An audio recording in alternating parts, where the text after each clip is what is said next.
one of the subjects that we were talking about today was the lessons of history, and specifically we were talking about the comfort women's situation, what they had been through, and the fact that in Congress this is the 7th year anniversary of the legislation that Mike Honda and I authored in order to recognize what the comfort women had been through, and also to recognize today the statue that has been erected in Glendale, the Peace Monument, so that we can have the next generation of young people reminded as to the lessons of history.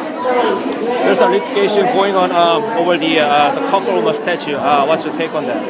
Well, I think it's very important that we have the Comfort Woman statue in Glendale, and I visited the statue in order to pay my respects and to acknowledge the sacrifices made by the victims who struggled for a long, long time to have recognition for what they'd been through.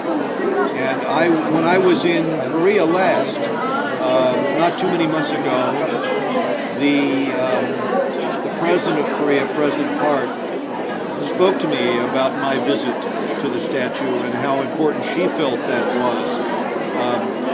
It was good seeing President Park again. I had seen her a year ago when I was in Seoul and invited her to come to speak before a joint session of Congress. And she gave a very powerful speech before Congress. And I think the relationship between Korea and the United States has gotten much deeper.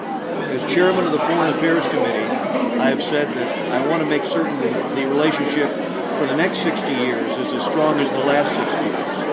And I think with the KORUS legislation, all the new trade we see going between South Korea and the United States, California's number 5 trading partner is now Korea.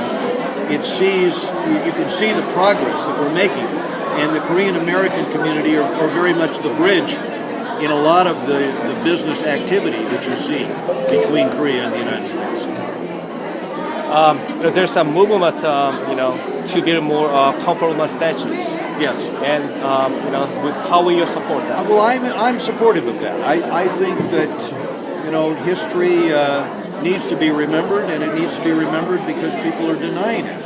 And as I said on the floor of the House of Representatives in Congress, it's outrageous, some of the statements that have been made, such as the statement by the mayor of Osaka. And in light of that, I think it's very important we take a stand so that people can understand the lessons of history.